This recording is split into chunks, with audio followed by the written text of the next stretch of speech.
The champagne flute slipped from my trembling fingers, shattering on the kitchen's marble floor. The sound echoed like a gunshot, but it was nothing compared to the explosion in my chest. Can't wait to set sail with you tomorrow, my love. Room 247. Our little secret paradise. That message wasn't for me. It was for her. For Glenda. For 13 years, my life with Clayton had been a meticulously crafted tapestry of shared dreams, Sunday brunches, and whispered promises. Our sprawling home in the leafy suburbs of Greenwich was a testament to his success as a corporate lawyer and my devotion to creating a sanctuary. I was Alicia Lennox, the woman who had it all. A charming, attentive husband, a beautiful home, and a life free from financial worries. Our evenings were filled with laughter. Sometimes a quiet movie, other times planning our next exotic getaway.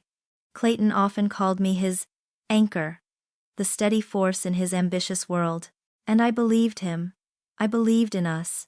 My parents, staunch believers in commitment, had instilled in me an unwavering reverence for fidelity.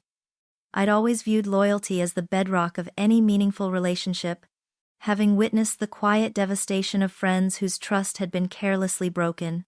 Betrayal, in my world, was a concept confined to history books and dramatic films, never something that would stain the sanctity of my own carefully constructed reality.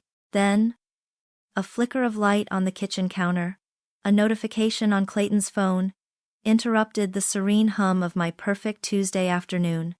He was in his home office, likely on a conference call. I had simply reached for my own phone, which lay beside his, intending to check a recipe. But the illuminated screen of his device caught my eye first. A preview of a text message, sent just moments ago. My breath hitched. It was from a contact saved only as G. The words sliced through me. Sharp and precise. Asterisk. Can't wait to set sail with you tomorrow, my love. Asterisk. My fingers, suddenly clumsy and cold, opened the message. There it was, in its sickening entirety. Asterisk. Room 247. Our little secret paradise. See you on the celestial dream. Asterisk. My world, my bedrock, imploded. Glenda. Glenda Chambers, Clayton's new junior partner.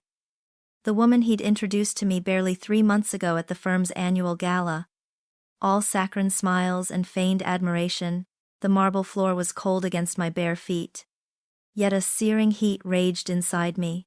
My vision blurred, not just from the tears that pricked my eyes but from the sheer, incomprehensible shock. Clayton, my Clayton, the man who had vowed eternal fidelity before God and our closest friends, was a lie.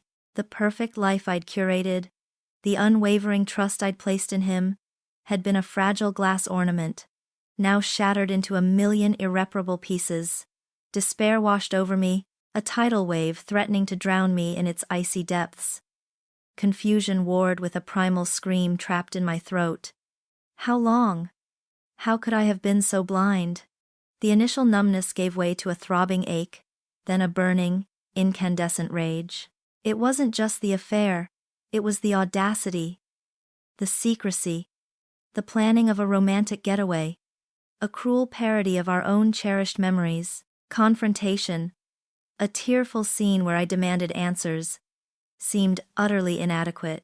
What would that achieve? More lies? A pitiful apology? No.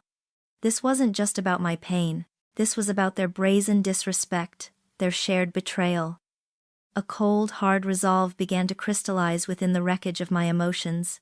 If they had planned a secret paradise, then I would ensure their paradise became their private hell. My parents always taught me that actions have consequences, and these consequences, I decided, would be unforgettable. The incandescent rage cooled into a sharp, focused determination. My first target was Glenda. Clayton had casually mentioned her full name once, Glenda Chambers, a detail that now burned into my memory. A quick search of the firm's online directory confirmed her position.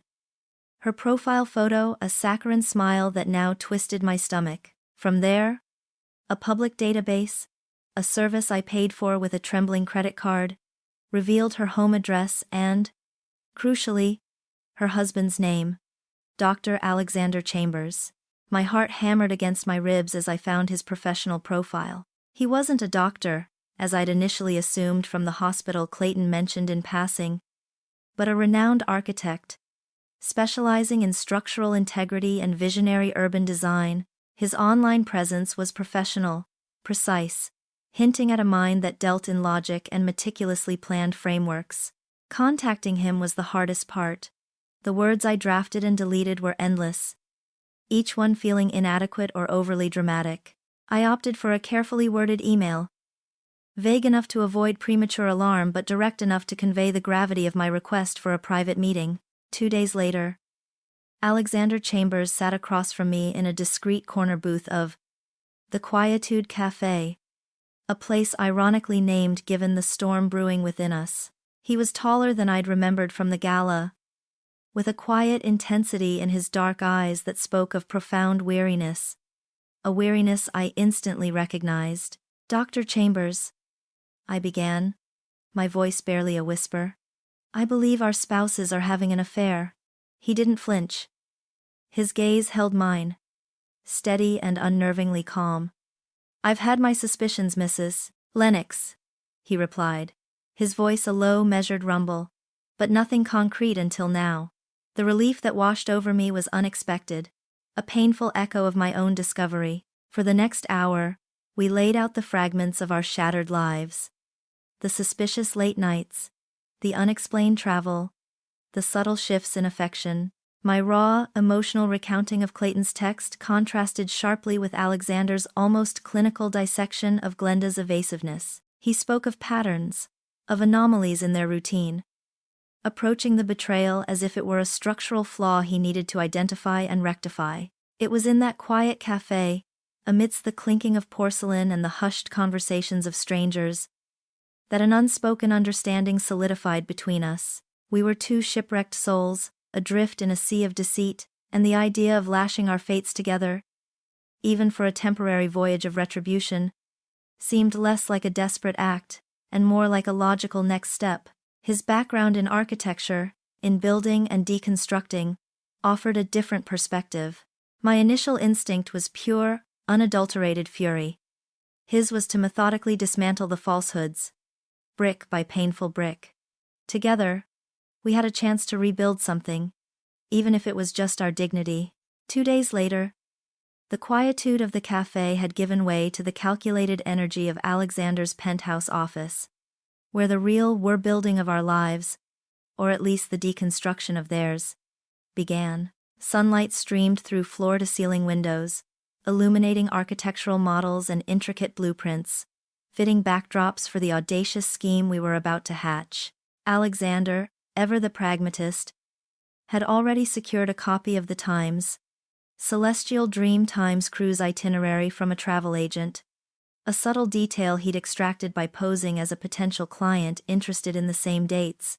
My stomach clenched at the sight of the ship's name. A vessel that was meant to be Clayton and Glenda's illicit sanctuary, now about to become their stage of reckoning. "Our goal," Alexander stated, tapping a finger on the glossy brochure, "is not merely exposure, but Time's disintegration asterisk. We want them to unravel, publicly and definitively." He then outlined his initial thoughts, a strategy he dubbed, with a wry twist of his lips, Operation Serenity Surprise. The name was ironic, given the tempest it aimed to unleash. Our first move was audacious. Book passage on the very same cruise. Alexander, with his uncanny ability to access information, had already identified the general cabin area. Clayton and Glenda would likely occupy a premium suite, of course. We would secure a cabin on the same deck, strategically positioned for optimal observation, and crucially, for accidental encounters. The idea of feigning romance with Alexander, a man I barely knew beyond our shared grief, brought a flush to my cheeks. "We'll need to appear as a newly infatuated couple," he explained, his gaze direct, devoid of any personal implication. Passionate but not overtly vulgar. Enough to draw attention, to make them question everything, to make their guilt fester. He spoke of subtle gestures, a lingering touch, a hand on my back, a shared laughter that sounded just a little too intimate. It felt like playing a dangerous, deeply personal game of charades. My initial ethical qualms flickered. What if this goes too far? I asked, picturing the potential chaos. What if we get caught? What about our own reputations? Could there be legal repercussions even? Alexander paused, considering my questions with the same meticulousness he might apply to a structural analysis. There's always risk, he conceded, his voice calm. But our actions will be observational, indirect. We are not planning physical harm or overt harassment. We are simply, present asterisk. The damage will be self-inflicted, a consequence of their own deceit. As for legalities, we're merely taking a vacation on the same cruise. What they perceive, what they feel, is their burden. Our goal isn't to break laws, but to expose truth. The social fallout, while uncomfortable, would be far less damaging than living a lie. His steady logic was a balm to my tumultuous emotions, quieting the fear and reinforcing the burning desire for justice that had taken root deep within me. The days that followed Alexander's cool dissection of our strategy felt less like preparing for a trip and more like an elaborate metamorphosis. My closet, once a reflection of a life comfortably settled, now seemed to contain an array of costumes for a role I was still learning to inhabit. I packed with a deliberate detachment, each item chosen not for comfort or familiarity, but for its utility in crafting the illusion. The tailored dresses, the elegant swimsuits, the subtly alluring evening wear. These weren't for the heartbroken wife, Alicia Lennox. They were for the confident, blissfully unaware woman Alexander and I were meant to be. A woman utterly unburdened by deceit. It was a strange, almost dissociative process, shedding the skin of my past self with every folded garment, preparing to emerge anew. Alexander, with his characteristic foresight, had managed the intricate logistics. Our booking on the Times' Celestial Dream Times was meticulously orchestrated. He'd secured a deluxe ocean view cabin on the very same deck as Clayton and Glenda's premium suite, ensuring our paths would not just cross, but repeatedly, undeniably intersect. He explained the ship's layout, pointing out strategic dining rooms, lounge areas, and pool decks, mapping out potential accidental encounters with the precision of a battle general. The journey to Miami itself was a surreal blend of nerves and exhilarating defiance. The hum of the private jet Alexander had arranged, the endless blue of the sky outside the window, felt like a portal.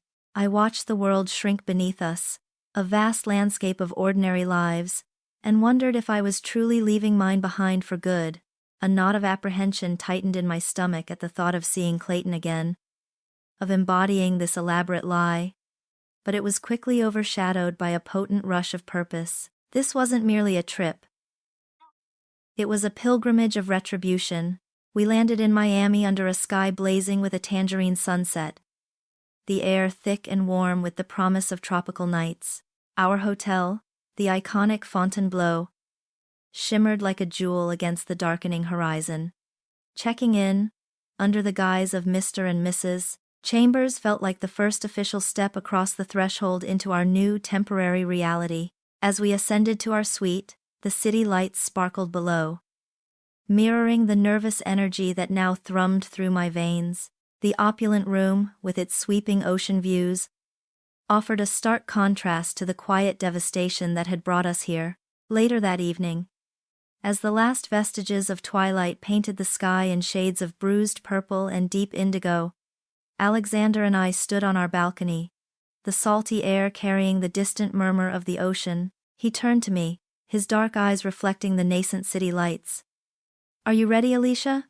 he asked, his voice softer than I'd ever heard it, stripped of its usual logical precision. It wasn't a question about the plan, but about my resolve, about the emotional gauntlet ahead. I met his gaze, and in that shared moment of vulnerability, an unspoken bond solidified between us. This wasn't just about revenge anymore.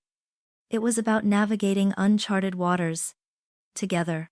"More than ready," I replied, my voice steady, the fear finally silenced by a surge of defiant strength. The declaration of more than ready echoed in my mind. A mantra against the rising tide of adrenaline as we left the Fontainebleau. The short drive to the port terminal was a blur of palms swaying in the humid Miami breeze, the air thick with the promise of open water. Then, the sheer scale of the Times' celestial dream times materialized, a majestic white leviathan against the impossibly blue sky. Its numerous decks glittering, it was even grander than the brochure implied. A floating city designed for pleasure, now poised to become a stage for reckoning. Alexander, ever the calm navigator, guided us through the bustling terminal, a labyrinth of excited vacationers and mountains of luggage. His hand subtly brushed the small of my back as we moved, the first casual touch of our public masquerade. My heart hammered, a frantic drum against my ribs, an orchestra of nerves and defiant purpose. Every face in the throng felt like a potential pair of eyes, every glance a judgment. I scanned the crowds, my gaze darting, searching for times them asterisk. Even though I knew the chances of an immediate sighting were slim amidst such a sea of humanity, the ship's interior was a dazzling maze of polished brass, plush carpets, and vibrant art. We made our way to our deluxe ocean view cabin, a luxurious space with a private balcony, a stark reminder of the opulence Glenda and Clayton would undoubtedly be enjoying. Unpacking was a blur, my mind racing ahead. Alexander suggested we grab a quick lunch by the pool deck, a perfectly natural first-day activity. As we navigated the crowded deck, past the laughter and splashing water, my breath caught in my throat. There they were, at a table tucked beneath a large umbrella, Clayton's familiar head of dark hair bent close to Glenda's, her golden laugh echoing sickeningly sweet in the humid air. The sight was a punch to the gut, sharper and more visceral than any text message, any whispered suspicion. He looked so times happy asterisk, with times her asterisk, a wave of raw, agonizing pain. The kind that steals your breath and claws at your very core. Washed over me, threatening to shatter the carefully constructed wall of resolve I'd built. Alexander felt the tremor that ran through me. His hand, which had been casually resting on my lower back, tightened almost imperceptibly, a silent reassurance. He leaned in, his lips brushing my ear. "Breathe, Alicia. Remember our script." I forced a shaky breath, focusing on the warmth of his touch, the solid reality of him beside me. Then, he laced his fingers through mine, a firmer, more deliberate connection, and squeezed. "Smile," he murmured, his voice a low thrum that was just for me. And I did.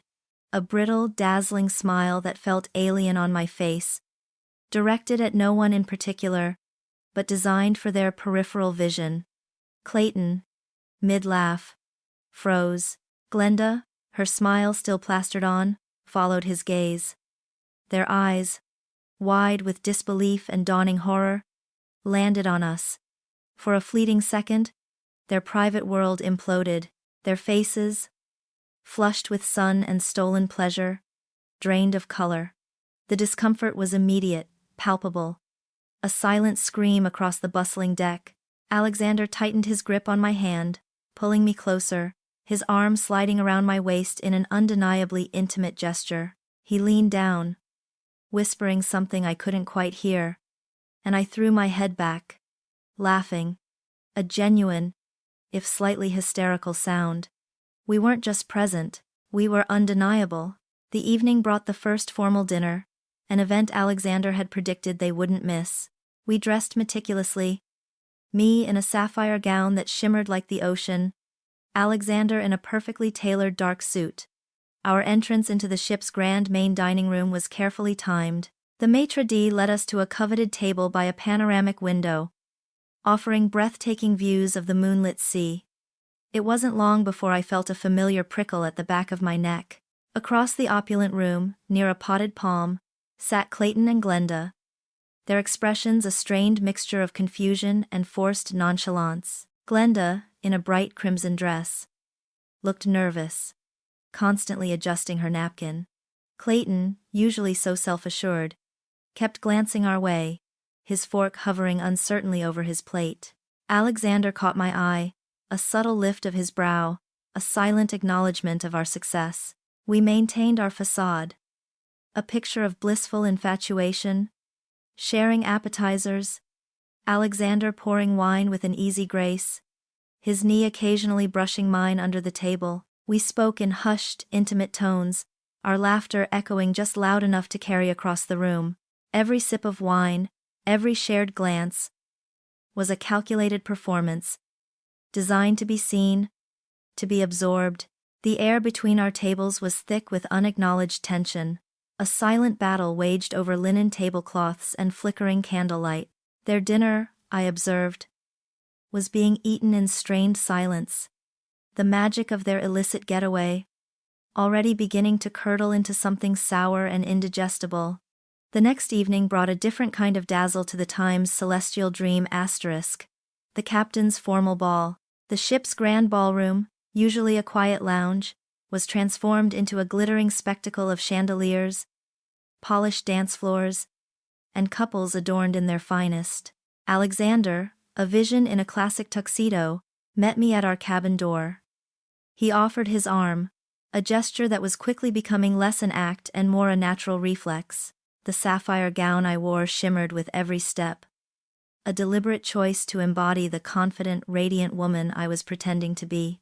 As we entered the ballroom, the air thrummed with the live orchestra's melody and the murmur of elegant conversation.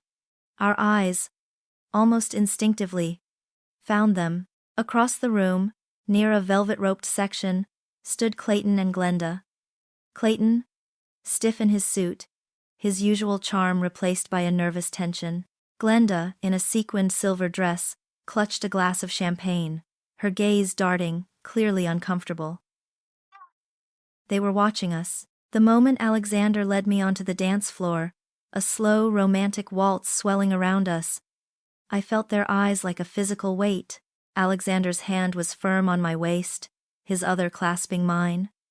He moved with an effortless grace I hadn't anticipated, leading me through the intricate steps. Our bodies were close, his chin almost brushing my hair as he whispered, "Keep your gaze soft, Alicia, like you're utterly lost in the moment." I looked up at him, forcing the expression, but found it surprisingly easy. The rhythmic sway, the music, the warmth of his hand. For a fleeting, disorienting moment, the act blurred with something else. It was strange, this intimacy born of deception. In Alexander's arms, I felt protected, seen, even beautiful, in a way I hadn't felt in years with Clayton. He wasn't just a partner in a scheme. He was a steadfast presence, grounding me amidst the emotional turbulence. My heart, still bruised, found a strange, precarious comfort in his proximity. Was this part of the act? Or was it something deeper? A seedling of genuine connection sprouting in the unlikely soil of revenge. The question, unwelcome and unsettling, lodged itself in my mind. We danced, twirling, gliding, our movements perfectly synchronized, a portrait of burgeoning romance. Out of the corner of my eye, I saw Clayton lean in and whisper fiercely to Glenda, who then threw a discreet, venomous glance our way, before quickly averting her eyes. The other cruise passengers, sensing a subtle drama, occasionally cast curious glances. I saw an elderly woman in emerald lace exchange a knowing look with her husband as we swept past.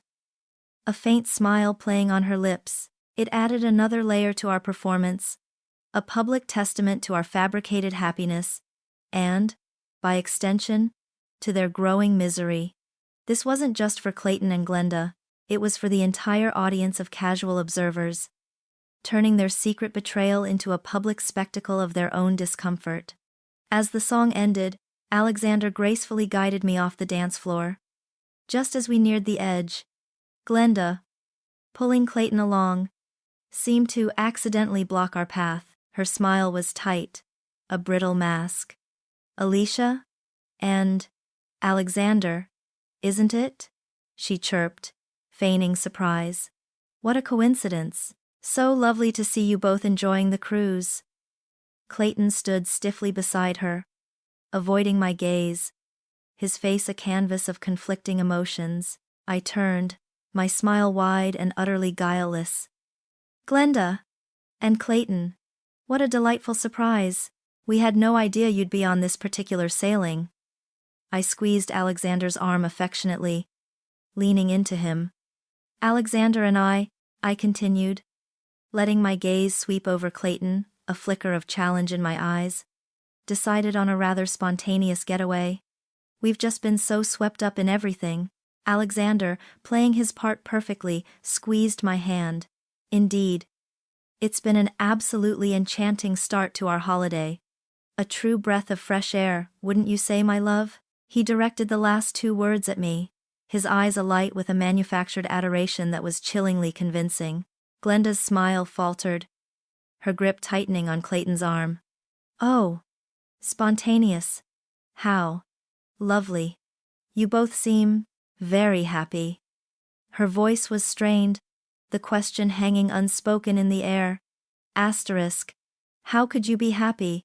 How could you move on so fast? Asterisk.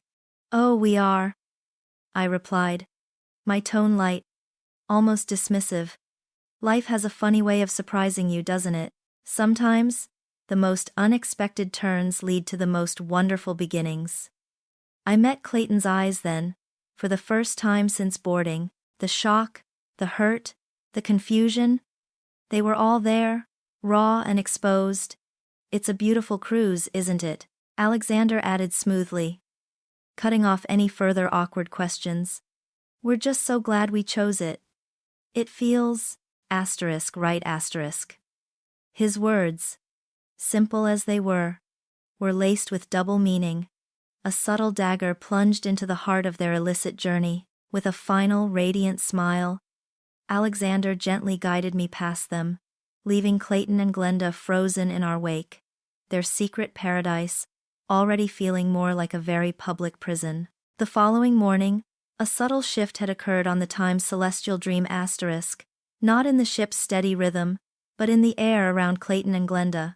They moved with a new self-consciousness, their previous carefree facade replaced by a palpable edginess. For us, the day unfolded like a meticulously choreographed play. With Alexander as the quiet, brilliant director, he seemed to possess an intuitive understanding of human movement, a natural architect of social spaces. They'll gravitate to the quietest corners, hoping to disappear, he predicted over a light breakfast, which means we'll find them in the most obvious ones, needing to appear normal. Our first strategic appearance was at the bustling Lido deck pool. The sun beat down relentlessly, reflecting off the azure water. Alexander led me, hand in hand, past rows of lounge chairs. Our swimwear a deliberate choice. An elegant, modest one-piece for me, sharp swim trunks for him. We weren't trying to outshine, just to times be there asterisk. And then, I saw them. Tucked away near a distant corner, Glenda, in a revealing bikini, was applying sunscreen to Clayton's back. He looked over her shoulder, his eyes darting nervously. When his gaze landed on us, his hand froze mid-air. Glenda, oblivious for a moment, turned her head to follow his line of sight, her expression twisting into a familiar grimace. Alexander didn't miss a beat. He lifted my hand to his lips, pressing a soft kiss to my knuckles, then led me to an empty spot directly across the pool, strategically within their view. We splashed, we laughed. He taught me a silly underwater hand signal. Every interaction was designed to be seen, a stark contrast to their own increasingly strained silence. I could feel Clayton's eyes on us, not with anger, but with a bewildered, almost panicked intensity. Later, as twilight cast long shadows across the ship, we found ourselves in the glitzy chaos of the casino, the clinking of slot machines, the murmur of excited voices, the flash of neon lights. It was a perfect environment for controlled chaos. Alexander, with a surprising knack for card games, drew a small crowd at a blackjack table. I stood beside him, occasionally resting my hand on his arm, sharing his triumphs with a delighted squeeze. We were having fun. Genuinely. And then, at a roulette table across the room, I caught a glimpse of Glenda, her face tight with concentration, a small stack of chips dwindling. Clayton was nearby, scanning the room with a perpetual frown etched into his features. He looked tired, worn. When his eyes met mine across the vibrant expanse of the casino floor, his jaw tightened. He nudged Glenda, whispering something urgent. She glanced up, a flash of recognition, then fear. They quickly gathered their chips and attempted a hurried exit.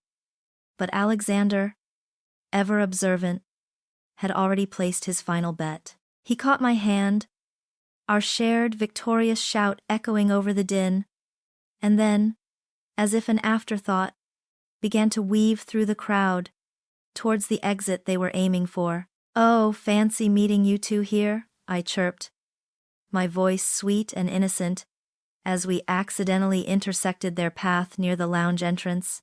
Clayton merely grunted, pulling Glenda along, who looked like she wanted the floor to swallow her whole. The next few days were a blur of calculated appearances. We were everywhere, at the ship's elegant lounge for evening cocktails, sharing a quiet, intimate moment over piano music. Just as they tried to sneak in for a drink, at the morning yoga class, our mats subtly positioned directly behind theirs, forcing them to be aware of our presence even with their eyes closed. At the onboard art auction, Alexander bidding playfully on a piece, ensuring our voices carried over the hushed reverence of the room. Clayton's paranoia was becoming increasingly evident. He'd jump at shadows, his head constantly swiveling, searching for us. Glenda, on the other hand, was growing furious. Her attempts to avoid us became more desperate, leading them down obscure corridors, or abruptly changing directions if she spotted us from a distance. Their stolen glances were no longer just discomforted. They were filled with a raw, festering irritation that delighted me. The cracks in their illicit paradise were widening, fueled by our unwavering presence. The tension finally snapped one afternoon by the ship's grand atrium, a multi-story open space buzzing with passengers heading to lunch. Alexander and I were observing a dazzling ice sculpture demonstration, pretending to be deeply engrossed. We knew they were nearby. Alexander's architectural eye had picked up on their usual patterns, and he'd predicted they'd use the atrium's main staircase. Sure enough, as the sculptor chipped away at a swan, Clayton and Glenda descended, clearly attempting to appear inconspicuous. My, what a lovely piece of art," Alexander commented loudly enough, turning to me with a beaming smile. "It reminds me of how fragile beauty can be, Alicia. One wrong move, and it all shatters." He wasn't looking at the sculpture anymore. His gaze, sharp and unwavering, was fixed directly on Clayton. Clayton stopped dead on the staircase, Glenda bumping into him from behind. He looked like a deer caught in headlights, his face pale beneath his tan. "Alexander. Alicia," he managed, his voice hoarse. Glenda bristled. "Are you two following us?" she hissed, her voice barely contained, drawing the attention of a few nearby passengers. I met her fiery gaze with a cool, collected smile. "Following you, Glenda? What an absurd idea. The ship is large. We simply seem to have a knack for being in the same places, enjoying the same delightful amenities." I paused, my eyes drifting meaningfully to Clayton, then back to her. "Or perhaps," I continued, my voice dropping slightly, "it's just that some things, sometimes secrets asterisk, have a way of revealing themselves, no matter how carefully they're hidden. Like a flaw in a meticulously designed structure. Eventually, it shows." The veiled threat hung heavy in the air, a poisonous dart dipped in honey. Alexander stepped forward, placing a reassuring hand on my back, his presence a solid, unyielding force. Indeed, transparency, after all, is the strongest foundation for any relationship. Wouldn't you agree, Clayton? His question was polite, but his eyes held a steel that chilled me to the bone, a glimpse of the formidable man beneath the calm exterior. Without it, things tend to collapse. Clayton's eyes widened, a flicker of pure fear, not just of exposure, but of something deeper, of the sheer, calculated intent in Alexander's voice. He swallowed hard, glancing at Glenda, who now looked truly panicked. The seed of doubt, of suspicion, was well and truly planted. We had just turned their romantic getaway into a crumbling edifice of fear and blame. Brick by agonizing brick, the silence that enveloped us as we retreated from the atrium was not merely an absence of words, but a heavy cloak woven from the threads of their palpable fear and our shared, quiet triumph. It was a silence that carried the lingering scent of confrontation, an almost metallic tang in the air. We didn't speak as Alexander guided me away, his hand once again a comforting, grounding presence at the small of my back, navigating us through the less crowded corridors of the ship. The adrenaline, which had been a fierce river coursing through my veins, began to recede, leaving behind an unexpected exhaustion, a hollow ache where the burning rage had been. It was Alexander who suggested we find a quieter spot, away from the hum of the ship's public areas. We ended up on a secluded observation deck, the vast expanse of the ocean stretching out before us, illuminated by the fading daylight. The performance was over for the day. Here, there was no need for loaded glances or whispered endearments. He leaned against the railing, his gaze fixed on the horizon, his usual meticulous posture softened by the evening calm. "It's strange, isn't it?" he mused, his voice a low rumble. "To build something so carefully, a life, a career, a relationship, and then to find the foundation was never sound. It wasn't about Glenda or Clayton. It was about us, about the shared fragility of our pasts." We talked for hours that evening. Not about them, not about the intricate details of Operation Serenity surprises, but about times us asterisk, about the dreams we once held, the quiet aspirations we'd buried under the weight of routine. Alexander spoke of his early ambitions in architecture, of wanting to create spaces that inspired, not just stood. He confessed to a quiet regret about how his career had consumed him, leaving little room for the kind of emotional connection he now realized he craved. I, in turn, found myself speaking about my childhood, about the pressure to maintain a perfect image, a legacy of expectations that had perhaps made me blind to Clayton's true nature. We laughed. A genuine, unforced sound. Over awkward first dates from years ago. Over silly fears and unexpected joys. Finding unexpected echoes of our own experiences in each other's stories. It was a revelation. This easy camaraderie, this effortless unraveling of facades built over years. Later, Alexander arranged a private dinner on our balcony. The ship's staff, seemingly charmed by our newlywed blisses, went above and beyond, transforming the space into a romantic haven. Soft lights, a single rose, and the rhythmic symphony of the waves. We dined on exquisite seafood and fine wine, but it was the conversation that truly fed my soul. As darkness enveloped the ocean, millions of stars began to prick the inky canvas above us, each one a tiny, distant hope. He talked about the constellations, about the vastness of the universe, and for the first time in what felt like forever, my anxieties about Clayton and Glenda, about the revenge, about my shattered past, seemed to shrink into insignificance. It was just us, under that boundless sky. He reached across the table, his fingers gently tracing the back of my hand. The touch was light, yet it sent a jolt through me, a warmth that had nothing to do with the wine. His eyes, usually so analytical, were soft, reflective, mirroring the starlight. "Alicia," he murmured, his voice barely audible above the ocean's whisper, "what we're doing. It started as a calculated game, but with you, it feels different." His thumb stroked my skin, a simple gesture that spoke volumes. In that moment, the line between performance and reality blurred irrevocably. I felt a yearning, a deep, undeniable pull towards this man, this unexpected confidant and partner. The question, once a faint whisper, now thrummed loudly in my heart. Was this real? Was this blossoming warmth a genuine connection, born from shared understanding and mutual respect? Or was it merely an elaborate byproduct of our strange, intense situation? Were we two wounded souls clinging to each other for solace in a storm we had deliberately conjured? Or had the storm, in its destructive wake, inadvertently cleared the path for something truly new, truly beautiful. The facade we had so carefully constructed for Clayton and Glenda felt increasingly thin, almost transparent, revealing a truth far more complex and terrifyingly hopeful beneath.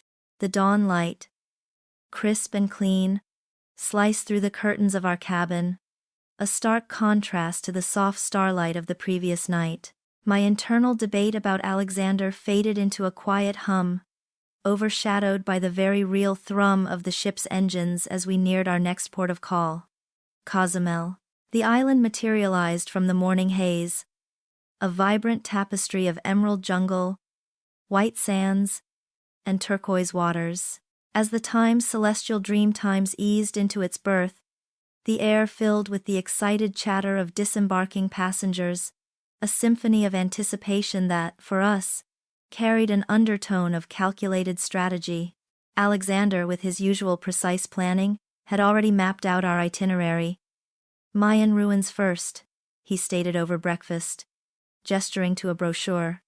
It's a popular spot, then, the market. Perhaps a local cafe. His words were practical, but a subtle warmth lingered in his gaze when our eyes met, a silent acknowledgement of the connection forged just hours before.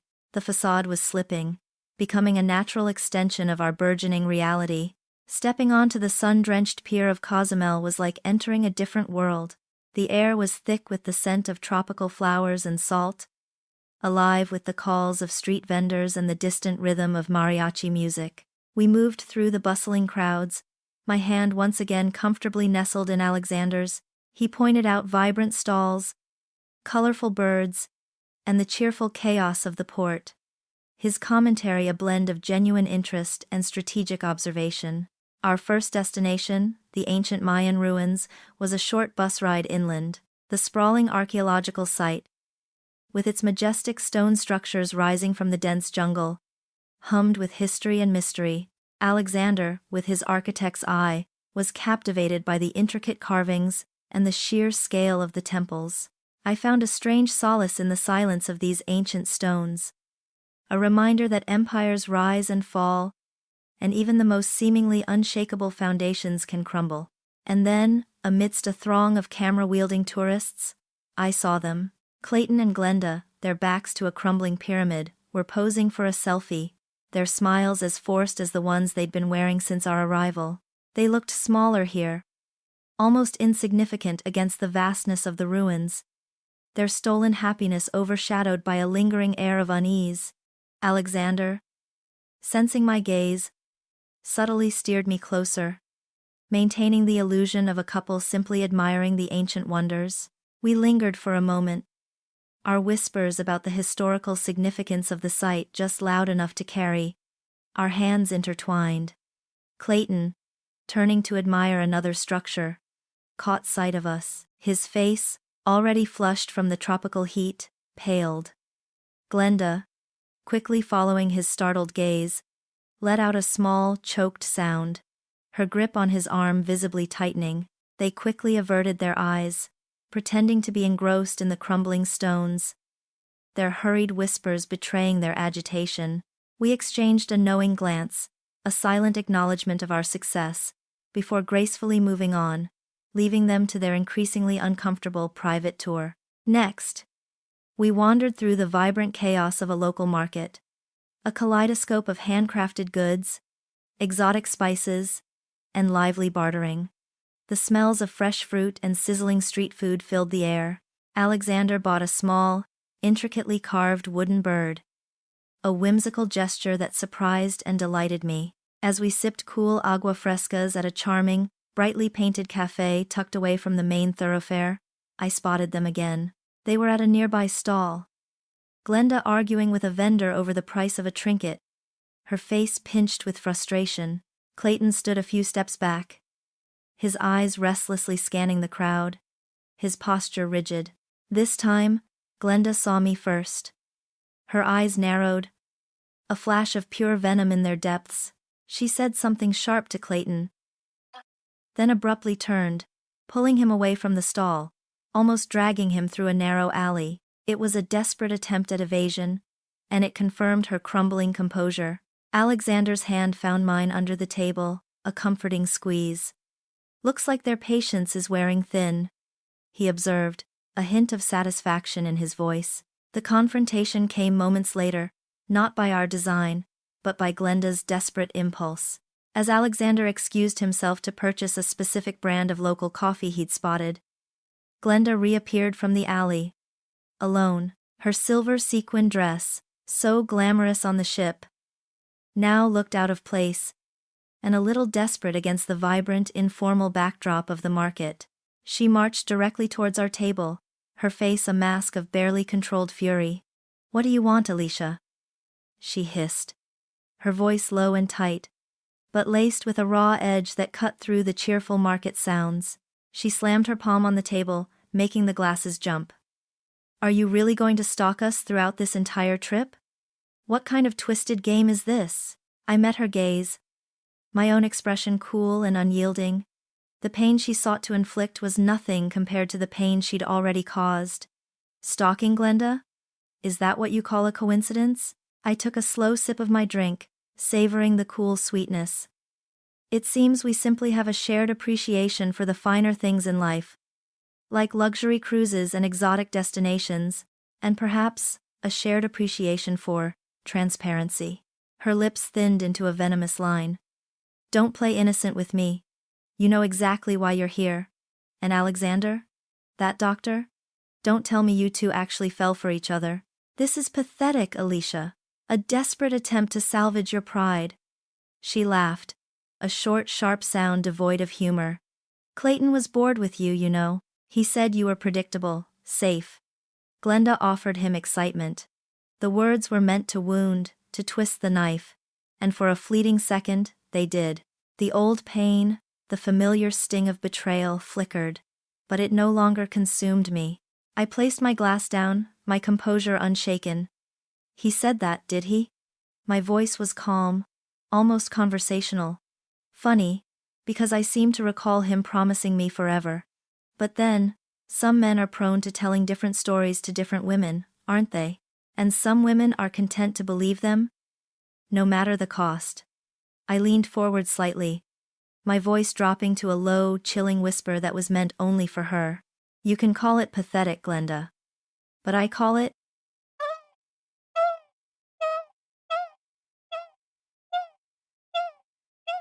asterisk. Justice asterisk. And unlike your little affair, this isn't a secret that will stay hidden." A wave of pure rage contorted her features. She lunged forward, her hand reaching out as if to strike me, a desperate, animalistic lunge born of cornered frustration. But before her hand could even brush my cheek, a strong, firm hand clamped down on her wrist. Alexander stood beside me, having returned silently, his presence suddenly a formidable shield. His grip on Glenda's wrist was not aggressive, but undeniably authoritative. Stopping her mid-motion, his dark eyes, usually so calm and analytical, blazed with an intensity I hadn't seen before, a protective fire that took my breath away. "I believe you've said quite enough, Glenda," he stated, his voice a low, dangerous rumble that cut through the ambient market noise like a surgeon's scalpel. His gaze was unwavering, piercing through her fury to something deeper, something that made her flinch. "I suggest you take your grievances, and your husband's boredom, elsewhere. This is neither the time nor the place for such displays." His words were laced with an icy disdain that was more devastating than any shouted accusation. Glenda stared at him, her face a mixture of shock and humiliated fury. Her eyes darted from his steely gaze to his hand still firmly clasped around her wrist.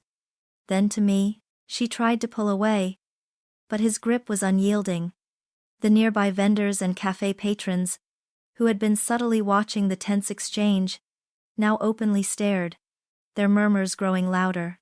Glenda, suddenly aware of the public spectacle, ripped her arm free with a frustrated cry. Her face, crimson with shame, crumpled. She shot one last venomous glare at us both, then spun on her heel and disappeared back into the crowded alley, defeated and exposed. Alexander released her wrist, his hand then finding mine.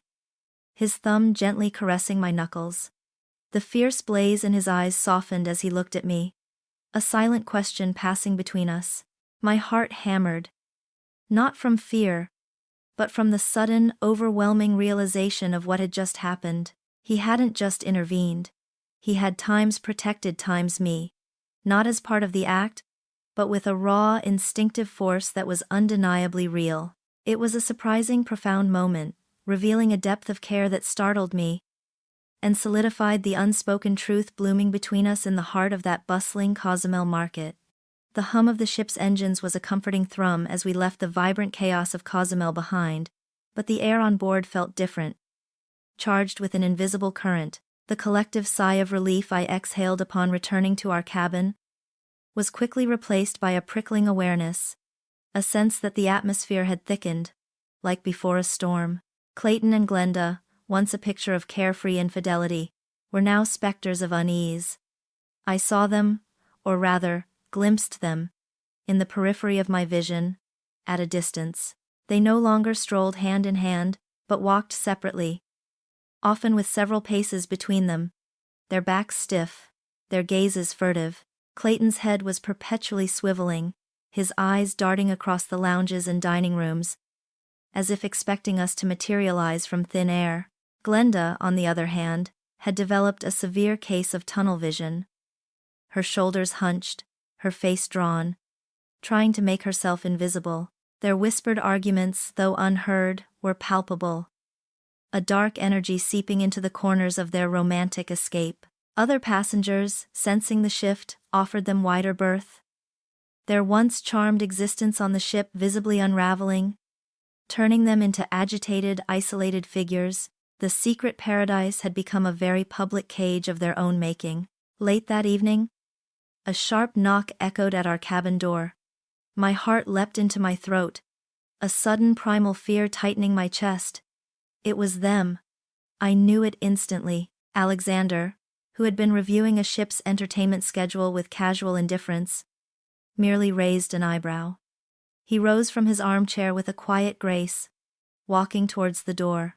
He didn't ask who it was, didn't hesitate.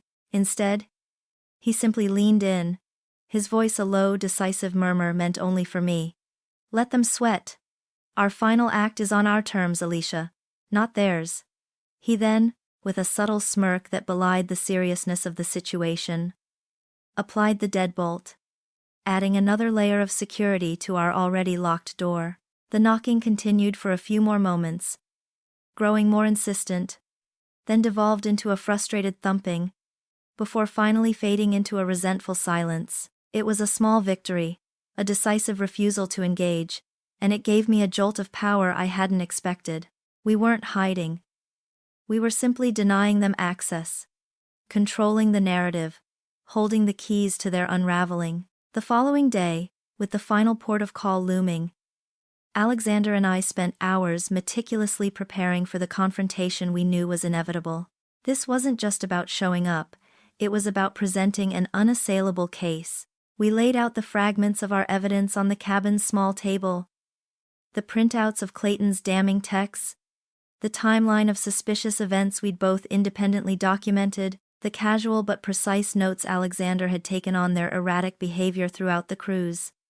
He spoke of structural weaknesses in their story, design flaws in their betrayal. His methodical approach was a counterpoint to my simmering emotions, turning the abstract pain into tangible facts.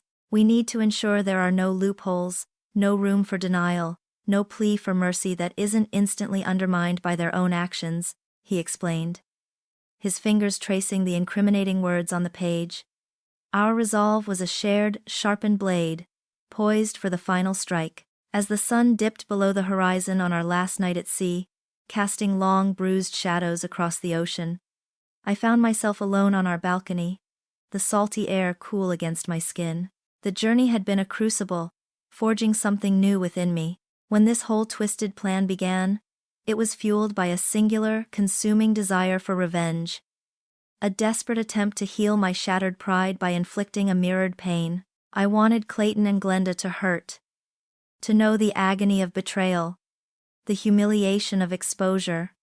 And they would. But looking out at the endless expanse of the sea, the stars slowly emerging overhead, I realized my motivation had shifted. The white-hot rage had cooled, transformed into something quieter, stronger. It wasn't just about making them pay anymore. It was about my own liberation. This wasn't just about vengeance. It was about reclaiming my life, defining my own narrative, and finally, truly, finding my own freedom. The path to justice had, paradoxically, led me to a different kind of discovery. The easy laughter with Alexander, the genuine comfort in his presence, the quiet understanding we shared. These were unexpected gifts born from the ashes of betrayal. I still wanted accountability, yes, but more importantly, I craved a future built on honesty, respect, and perhaps even a happiness I hadn't dared to dream of before. The revenge was a necessary ending. But my freedom and happiness? That was a beautiful, terrifyingly hopeful beginning. The beautiful, terrifyingly hopeful beginning I'd just envisioned was violently interrupted by a furious hammering against our cabin door, shaking the very frame. It wasn't the hesitant, frustrated thumping of the night before. This was a desperate, enraged assault. My heart, which had been gently unfurling with newfound hope, instantly coiled tight with a jolt of pure adrenaline. Alexander, who had been calmly organizing a small stack of documents on the polished desk, met my gaze across the room. There was no surprise in his dark eyes, only a quiet, resolute readiness. He nodded once, a silent command, and then walked towards the door, not to open it, but to stand beside it, a formidable presence. The pounding intensified, accompanied by a muffled, furious yell that I instantly recognized as Clayton's. "Open this door, Alicia, I know you're in there, both of you!" Glenda's voice, shrill and hysterical, cut through. "You can't hide from us, we know what you're doing." Alexander glanced at me, a subtle arch of his brow. "Shall we oblige them, my love?" he murmured. The pretense of our intimacy, now a weapon in itself. My breath caught. Then I squared my shoulders. "It's time," I replied, my voice steady despite the tremor in my hands. With a swift, fluid motion, Alexander unlocked and unbolted the door, stepping back gracefully.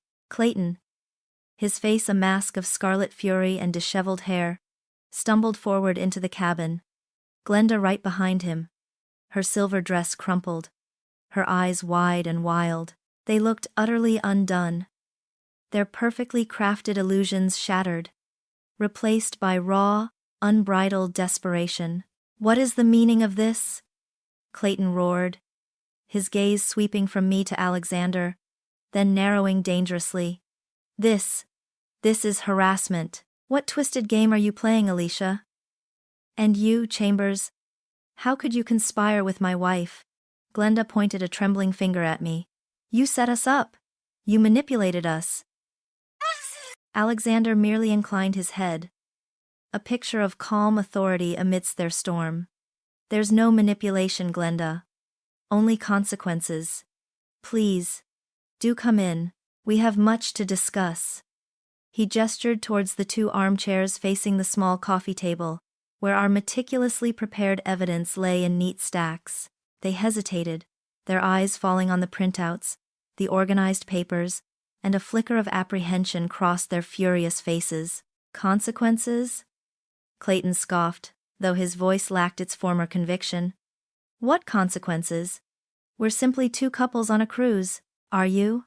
I asked, stepping forward, my voice clear and devoid of emotion. Or are you two individuals, both married to other people, embarking on a secret paradise as room 247 on the Times Celestial Dream *? I picked up the stack of printed text messages, the damning words magnified on the crisp paper. These are just a few of the thousands of messages, Clayton, your intimate confessions, your detailed plans, your thinly veiled disdain for the lives you swore to uphold. I held them out, offering them to him. He stared at them as if they were venomous snakes, his face draining of color. Alexander stepped forward, placing a tablet on the table, its screen displaying a meticulously organized timeline. And these, he continued, his voice resonating with cool authority, are detailed logs of your joint expenses, hotel bookings, and travel arrangements over the past 8 months. Cross-referenced with our own calendars, Glenda, they paint a rather vivid picture of your, shall we say, extracurricular activities. He tapped the screen, and a photo flashed up. Glenda, laughing, her arm around Clayton, taken from a restaurant reservation confirmation image. Meridian Hospital's security footage also provided some interesting data points regarding your frequent late nights at the office, Glenda, especially when juxtaposed with Clayton's emergency client meetings at the same location. The color drained from Glenda's face, leaving it ashen. Her initial rage dissolved into a sickening fear, her eyes darting frantically between the incriminating images and our composed faces. You can't prove any of this," she stammered, a desperate, pathetic attempt at denial. "Oh, we can," I corrected her, my voice steel-edged. "And we will, when these details are presented to our respective divorce attorneys, along with the numerous witness accounts from passengers and crew members on this very ship who have observed your illicit times behavior. The evidence will be irrefutable." I watched Clayton's shoulders slump, the fight draining out of him as if a plug had been pulled. The architect of his perfect life, now seeing his own carefully constructed facade crumble under the weight of Alexander's methodical deconstruction. "We are not here to debate," Alexander stated, his voice final. "We are here to deliver a simple truth. This charade, your deceit, ends now. Alicia and I will be filing for divorce upon our return. We expect your cooperation.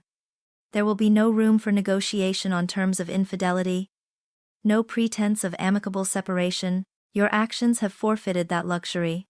Clayton, his face haggard, finally looked at me, a desperate plea in his eyes that I no longer recognized. "Alicia, please. We can talk about this. We can fix this. This isn't you." "No, Clayton," I replied, meeting his gaze without flinching. "This isn't the old me. The old me was a fool, blinded by a lie. This is the woman you created when you broke my trust into a million pieces. And as for fixing this, some things, once shattered, can never be fully repaired." My voice was quiet, but it held the weight of 13 years of betrayal. "You sought excitement, you said? Well, congratulations. You've certainly found it. The excitement of facing the consequences of your own choices." Glenda let out a guttural cry, a raw, animalistic sound of defeat. She clutched Clayton's arm, burying her face in his shoulder, her body racked with sobs. "It's all over," she wailed, her voice thick with snot and tears. "Everything. Our careers, our reputations, all of it." The illusion of their secret paradise had utterly disintegrated, leaving behind only the wreckage of their choices. Clayton pulled away from her, staring at me, then at Alexander, his face a tableau of utter humiliation and profound defeat. He didn't try to deny it again. He couldn't. The carefully laid plans, the undeniable evidence, the unwavering resolve in our eyes. It was all too much. His world, his carefully constructed edifice of lies, had truly collapsed. He was defeated. And in that moment, as his eyes dropped to the floor, broken, I felt a strange sense of emptiness. The revenge, the righteous anger, had finally found its target. But what remained was not triumph, but a quiet, solemn understanding that some battles, once won, leave you forever changed. The silence that followed their defeated sobs was profound, heavy not with peace, but with the lingering reverberations of shattered lives.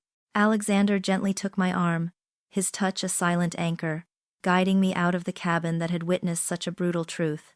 We didn't speak as we walked the ship's corridors, the vibrant cruise liner now feeling strangely hollow. The world outside our door still hummed with life, with laughter and music, but for us, the party was over. Disembarkation in Miami was a blur, a quiet escape through the throngs of excited travelers. There was no triumphant feeling, just a deep, bone-weary exhaustion that settled in my muscles and behind my eyes. The private jet Alexander had arranged for our return felt less like a luxury and more like a sanctuary, whisking us away from the scene of the crime and its immediate aftermath. We sat in comfortable silence, the vast expanse of the night sky outside the window, mirroring the quiet void within me. Relief was there, a cool balm, but it was interwoven with a strange sorrow for the years lost. The illusions shattered. Back in New York, the real work began. The legal offices, usually impersonal spaces, became temporary battlegrounds. Alexander, ever pragmatic, had already briefed his attorney, a formidable woman named Evelyn Hayes, on the full extent of Glenda's infidelity. My own lawyer, Mr. Davies, a kindly but sharp-minded man, listened intently as I recounted the ordeal, the cruise, the confrontation. The divorce proceedings, for both couples, were swift, brutal, and utterly devoid of the amicable facade Clayton had once hoped for. The evidence we presented was irrefutable. The texts, the detailed timelines, the credit card statements, and even the carefully documented observations from ship staff, discreetly obtained by Alexander. Clayton, faced with the overwhelming proof and the public humiliation, crumbled further. Glenda, her career and reputation already in tatters, offered little resistance. The news, when it inevitably leaked, sent ripples through our social circles. Some friends offered whispered condolences. Others, a few close confidantes, expressed fierce support and admiration for our unconventional justice. There were also the quiet judgments, the raised eyebrows, but I found I no longer cared. Their opinions were irrelevant. My freedom was not. Rebuilding my life felt like standing amidst the rubble of a magnificent but flawed structure. The Greenwich house, once my sanctuary, now felt tainted. Selling it was a necessary, painful step. Each packed box a farewell to a past I was determined to leave behind. Clayton, I heard through the grapevine, had relocated, his corporate law career suffering a significant blow. Glenda had quietly disappeared from the city, her professional ambitions presumably derailed, but my focus wasn't on their continued downfall. It was on the ascent of my own, tentative new beginning. Amidst this maelstrom of legal documents and emotional upheaval, Alexander was a constant, steady presence. Our relationship, born from shared betrayal, now slowly, cautiously, transformed into something genuine. There were no grand declarations, no immediate leaps into romance. Instead, it was built on quiet understanding, respectful space, and a shared profound knowledge of what it meant to be truly seen. We spent evenings talking for hours, not plotting, but sharing dreams, fears, and the quiet joys of rediscovering ourselves. His hand, once a strategic prop, now found mine naturally, a comforting weight that promised not a perfect future, but a true one, built on honesty and mutual respect. We were two individuals, scarred but not broken, carefully charting a new course. Together, the soft clatter of silverware against ceramic plates, the murmur of happy diners, and the inviting scent of truffle oil and fresh herbs. This was the symphony of our new reality, 6 months after the storm. Our bistro, the True North, a cozy corner establishment with exposed brick, and a menu built on simple, honest ingredients, was Alexander's quiet masterpiece, and my newfound passion. He designed the space with the same meticulous care he approached everything, while I unexpectedly found joy and purpose in curating the menu, in the daily dance of flavors and service. Each day was a testament to the honest partnership we had cultivated, a life marked by transparency and a profound, quiet joy. It was ironic, I often mused, how the most devastating betrayal had, in its ruinous wake, cleared the ground for such an unexpected, profound happiness. Clayton's texts, Glenda's venom, they felt like echoes from a distant, forgotten dream, or rather, a nightmare from which I had finally awoken. Whispers from the periphery occasionally reached us. Clayton, struggling to rebuild his practice in a smaller firm. Glenda, her public relations career a casualty of her own making. having vanished from the city's social scene. But those stories no longer carried any sting. They were merely acknowledgments of paths diverged, of choices made and consequences faced.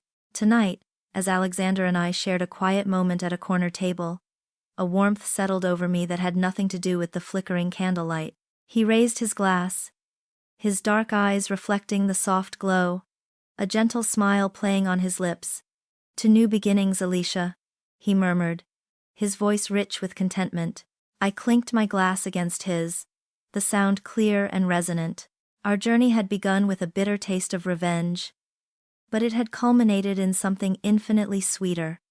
A life built on mutual trust, shared laughter, and a love that had blossomed from the most unlikely of soils. His hand, warm and familiar, found mine under the table, a silent promise of a future built not on facades, but on the bedrock of genuine connection.